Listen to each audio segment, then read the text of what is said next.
अभी मैंने आपको ये बताया था कि एक्सेलेरेशन वेक्टर के नॉर्मल कंपोनेंट का क्या मतलब है और एक्सेलेरेशन वेक्टर के टेंजेंशियल कंपोनेंट का क्या मतलब है।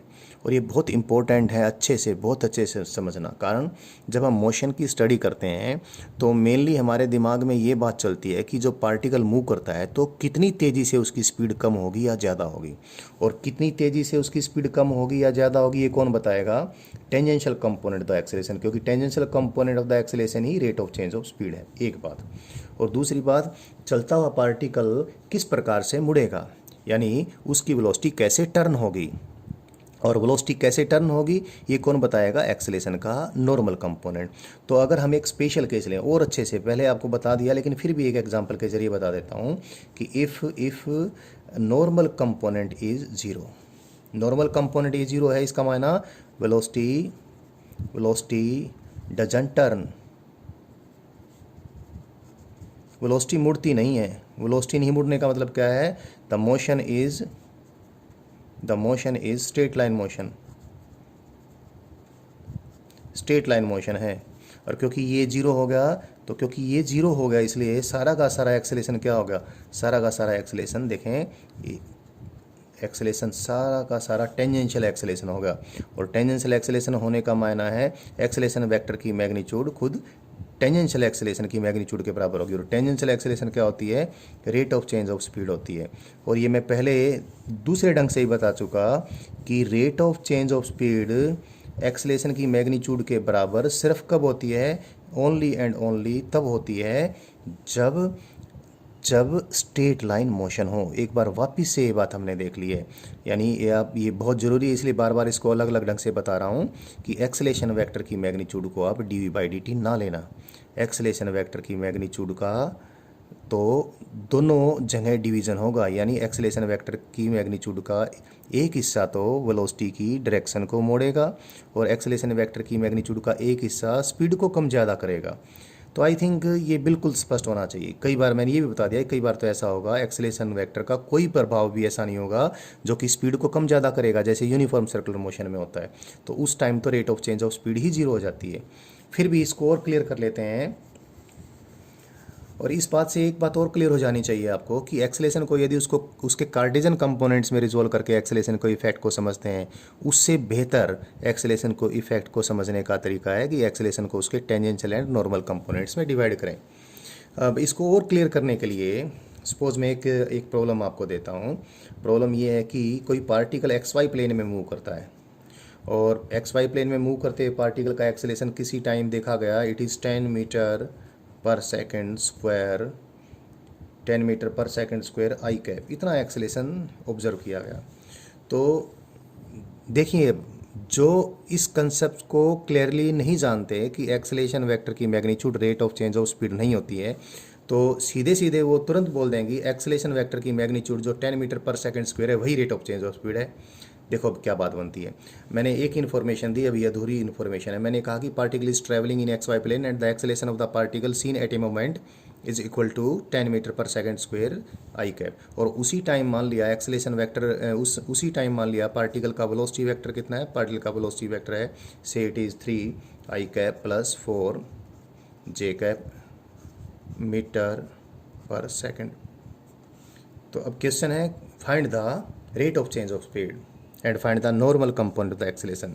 आपको मालूम है rate of change of speed is tangential component of the acceleration that is dv/dt and that is equal to a vector dot v vector divide by v।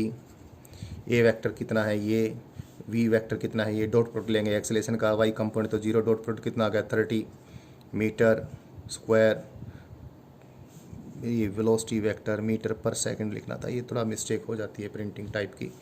तो meter square पर second cube divide by velocity की magnitude कितनी है 3 square plus 4 square का square root कितना 5 metre पर second, ये cut के कितना आ जाएगा 6 मीटर पर सेकंड स्क्वायर। तो एक्सेलेरेशन वेक्टर का वो कंपोनेंट जो स्पीड को चेंज करेगा, स्पीड को चेंज करने वाला एक्सेलेरेशन का प्रभाव तो 6 मीटर पर सेकंड स्क्वायर है, यही rate of change of speed है। यदि आपको ये चीज़ क्लियरली मालूम नहीं होती तो आप सीधे सीधे एक्सेलेरेशन की मैग्नीट्यूड यहाँ से बोलते 10 मीटर पर सेकंड स्क्वायर और इसी को dv/dt बोल देते, तो सारा गड़बड़ हो जाता। चलो ये बात और अच्छे से आप सीख गए होगे। अब बात तो ये तो कुछ बचती नहीं है। ए परपेंडिकुलर तो कितना होगा, ए की मैग्नीट्यूड का स्क्वायर माइनस ए पैरेलल की मैग्नीट्यूड का स्क्वायर। सो ए ये तो आ ही गया हमारा। ए परपेंडिकुलर तो कितना आ जाएगा, यू कैन सी 100 का स्क्वायर माइनस 6 का स्क्वायर इतने मीटर पर second square and that is 8 metre पर second square. So again I made it clear कि एक्सेलेरेशन वेक्टर किस प्रकार से हमें समझना चाहिए और rate of change of speed क्या होता है। एक क्वेश्चन और करते हैं चीज़ों को ठीक से जानने के लिए। Let's solve another question. Question क्या है, a particle is traveling in X Y plane along a parabola and the equation of parabola is given to be y is equal to 2 meter y is equal to 2 meter inverse X square. Equation of parabola ये है। तुम सोचते होगे कि parabola की equation आपने तो इस ढंग से नहीं पढ़ी है, आपने तो क्या पढ़ी है, y is equal to 2x square. तो y is equal to 2x square लिख देता। अगर यहाँ पर मैं मीटर इनवर्स नहीं लिखता तो ध्यान रहे y भी कोऑर्डिनेट है, y coordinate of the particle जो कि मीटर्स में है, और x भी x coordinate of the particle है जो कि मीटर में है। तो ये मीटर स्क्वायर हो गया और ये तो मीटर हो गया, तो गड़बड़ हो जाती। तो 2 जो सिंपली आप मैथमेटिक्स में इसको आप ऐसे लिखते y is equal to 2x square. Mathematics में नंबर्स को हमने कंसीडर करना होता है, फिजिकल क्वांटिटीज को कंसीडर करना नहीं होता है, तो हम डायमेंशंस की कोई परवाह नहीं करते। लेकिन फिजिक्स में तो डायमेंशन ही सब कुछ आएंगी, डायमेंशंस की तो परवाह करनी होगी क्योंकि सब फिजिकल क्वांटिटीज हैं। तो वाई फिजिकल क्वांटिटी है क्या, कोऑर्डिनेट यानी पोजीशन कोऑर्डिनेट यानी मीटर्स में है, ये मीटर्स में है, तो meter square is equal to meter नहीं हो सकता। इसलिए इस दो के साथ हमने क्या लगाया, 2 मीटर इनवर्स लगाया। तो ये बातें पहले भी हम आपको बता चुके हैं डायमेंशन एनालिसिस में, एक बार फिर बताया। और पार्टिकल का वाई कोऑर्डिनेट तो इस पैराबोला के अकॉर्डिंग वेरी करता है, और पार्टिकल का एक्स कोऑर्डिनेट टाइम डिपेंडेंट है, और एक्स कोऑर्डिनेट पार्टिकल का टाइम डिपेंडेंट किस प्रकार है, ये लिखा है 1 इंटू टी। ये भी गड़बड़ होगा, 1 इंटू टी ये तो हो गया सेकेंड्स में, और ये हो गया क्या, मीटर्स में। तो क्या लिखना पड़ेगा हमने, मीटर पर सेकंड। तो 1 मीटर पर सेकंड इंटू टी, ये पार्टिकल का एक्स कोऑर्डिनेट है। देख लें जरा, टाइम की वैल्यू सेकंड में पुट करेंगे तो सेकंड इनवर्स से सेकंड कट के मीटर्स में आ जाएगा। तो पैराबोला की इक्वेशन ये है, और इस पैराबोला के अलॉन्ग पार्टिकल मूव करता है, और पार्टिकल का जो एक्स कोऑर्डिनेट है टाइम के अकॉर्डिंग इस प्रकार से वेरी करता है। तो अब हमने निकालना ये है, what is the tangential and normal acceleration of the particle when it crosses origin. अभी निकाल लेते हैं और बेहतर समझ में आ जाएगा हमें। हम ऐसा कर लेते हैं, पहले तो पोजीशन वेक्टर लिखते हैं पार्टिकल का टाइम के फॉर्म में। वो लिखने के लिए वाई कोऑर्डिनेट जो कि हमें मालूम है कितना है, 2 meter inverse into X square है। एक्स की वैल्यू इसमें पुट कर दें तो क्या आ जाएगा, मीटर का स्क्वायर करेंगे तो मीटर स्क्वायर आ गया, सेकंड का स्क्वायर करेंगे सेकंड इनवर्स का तो सेकंड की पावर -2 आ जाएगी, और टाइम का स्क्वायर करेंगे, एक्स का स्क्वायर करके इसमें पुट कर दिया तो टाइम का स्क्वायर आ गया। तो टाइम के फॉर्म में वाई कोऑर्डिनेट कितना आ जाता है, 2 मीटर पर सेकंड स्क्वायर टी स्क्वायर। तो पार्टिकल का एक्स कोऑर्डिनेट टाइम के ऊपर डिपेंड करता है, ऐसे इस पैराबोला के अनुसार अगर हम बात करते हैं तो, और पार्टिकल का वाई कोऑर्डिनेट टाइम के अनुसार ऐसे वेरी करता है। पैराबोला की ड्राइंग अगर बनाना चाहें तो हम बना सकते हैं। इस पैराबोला की ड्राइंग में ये वाई और ये एक्स क्या हैं, दोनों एक्स वाई कोऑर्डिनेट्स हैं। ओरिजिन को क्रॉस करता है पार्टिकल, एक्स की वैल्यू 0 है तो वाई की वैल्यू भी 0 है इसलिए, और जब एक्स की वैल्यू ±1 मीटर है तो वाई की वैल्यू कितनी है, 2 है। तो ये अगर 1 लूँ तो ये 2 पार्टिकल पैराबोला इन 2 पॉइंट्स को क्रॉस करेगी। तो इस प्रकार से पैराबोला की ये शेप होगी लाइक दिस, ये ओरिजिन होगा। और जब पार्टिकल ओरिजिन को क्रॉस करता है उस समय पार्टिकल का टेंजेंशियल एंड नॉर्मल एक्सेलेरेशन निकालना है, जो भी निकाल लेते हैं। सबसे पहले तो क्या निकालेंगे, वेलोसिटी निकालने के लिए पहले लिखें पोजीशन वेक्टर। पोजीशन वेक्टर क्या होता है, एक्स आई कैप प्लस वाई जे कैप। तो पोजीशन वेक्टर लिख दिया हमने, एक्स आई कैप, एक्स कितना है 1 मीटर पर second into T I cap, Y कितना है 2 मीटर पर second square into T square, ये जे कैप। पोजीशन वेक्टर को हमने टाइम से डिफरेंशिएट कर दिया तो वेलोसिटी वेक्टर आ जाएगा। Velocity vector you know it is differentiation of position vector with respect to time, इसमें 1 मीटर पर सेकंड तो कांस्टेंट है, टाइम का differentiation with respect to time 1 होगा,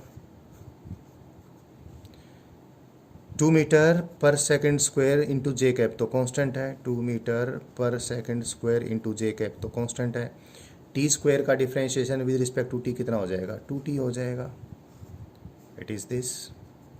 तो वेलोसिटी का वैसे देखें ये वेलोसिटी का एक्स कंपोनेंट अलग से भी निकाल सकते थे, एक्स कोऑर्डिनेट को टाइम से डिफरेंशिएट करके यही आता, और वेलोसिटी का वाई कंपोनेंट अलग से निकाल सकते थे, वाई कोऑर्डिनेट को डिफरेंशिएट करके यहीं से भी कर सकते थे। चलो हो गया हमारा। अब एक और चीज़ और निकाल ली हमने, एक्सेलेरेशन वेक्टर टाइम पे कैसे डिपेंड करता है, तभी तो हम एक्सेलेरेशन का पैरेलल एंड नॉर्मल कंपोनेंट निकाल पाएंगे। एक्सेलेरेशन वेक्टर क्या होता है, rate of change of speed with respect to time, तो rate of change of speed with respect to time निकाला, 1 मीटर पर सेकंड आई कैप तो कांस्टेंट है, कांस्टेंट का डिफरेंशिएशन तो जीरो होता है, मैंने लिखा नहीं जीरो क्योंकि उसमें जीरो में कोई चीज़ ऐड करेंगे वही रहेगा। अब इसका डिफरेंशिएशन किया, 2 मीटर पर सेकंड स्क्वायर इंटू 2 यानी 4 मीटर पर सेकंड स्क्वायर तो कांस्टेंट है, जे कैप कांस्टेंट है, और टाइम का differentiation with respect to time 1 होता है, तो कितना आ गया, ये आ गया 4 मीटर पर सेकंड स्क्वायर जे कैप। तो एक्सेलेरेशन का खाली वाई कंपोनेंट है, एक्स कंपोनेंट तो एक्सेलेरेशन का जीरो है। पार्टिकल ओरिजिन पे अब क्वेश्चन के अकॉर्डिंग करते हैं, व्हेन पार्टिकल क्रॉसेस ओरिजिन, तो x भी जीरो है और y भी जीरो है। x की वैल्यू जीरो पुट करने से टाइम की वैल्यू पता चल जाएगी, क्योंकि x तो टाइम के फॉर्म में दे रखा है, तो x की वैल्यू जीरो पुट करते ही टाइम क्या आ जाएगा, टाइम जीरो आ जाएगा। तो जीरो टाइम पे पार्टिकल ओरिजिन को क्रॉस करता है, तो जीरो टाइम पे पार्टिकल जब ओरिजिन को क्रॉस करता है तो जीरो टाइम पे पार्टिकल की वेलोसिटी निकाल लेते हैं।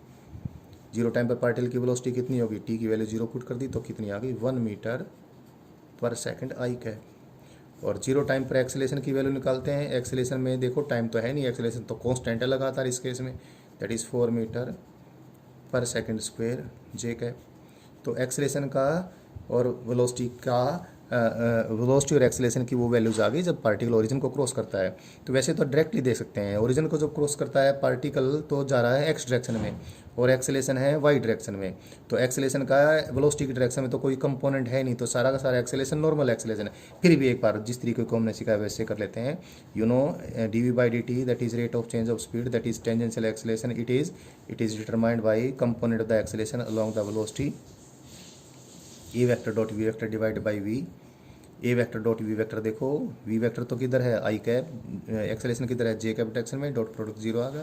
तो एक्सेलेरेशन का टेंजेंशियल कंपोनेंट तो जीरो है जब ओरिजिन को क्रॉस करता है। एक्सेलेरेशन का नॉर्मल कंपोनेंट निकाल लें, नॉर्मल कंपोनेंट एक्सेलेरेशन का कितना होगा ये आपको मालूम है, एक्सेलेरेशन की मैग्नीट्यूड का स्क्वायर माइनस नॉर्मल एक्सेलेरेशन की मैग्नीट्यूड का स्क्वायर, ये तो जीरो है ही, 4 का स्क्वायर रूट, ऑब्वियस सी बात है, वैसे भी हम लिख सकते थे।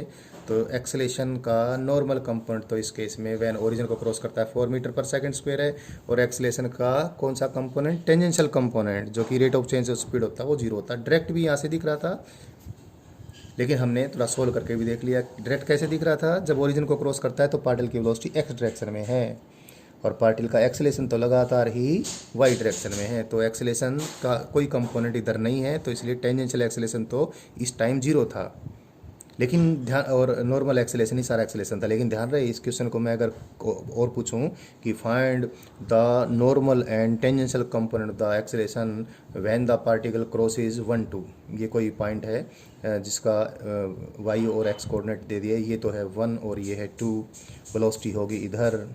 तो पहले आप टाइम निकालेंगे किस टाइम पे एक्स कोऑर्डिनेट 1 है, और उस टाइम के अकॉर्डिंग फिर वेलोसिटी की वैल्यू और एक्सेलेरेशन की वैल्यू पुट करेंगे, और एक्सेलेरेशन तो लगातार आपको मालूम है, तो फिर आपको एक्सेलेरेशन के दोनों कंपोनेंट मिलेंगे, एक्सेलेरेशन का टेंजेंशियल कंपोनेंट भी और एक्सेलेरेशन का नॉर्मल कंपोनेंट भी, तब आपको मिल जाएंगे। तो ये आप खुद करके देखें, क्या करके देखें अब, the acceleration the rate of change of speed and normal acceleration at the time at the moment when particle crosses 1 2।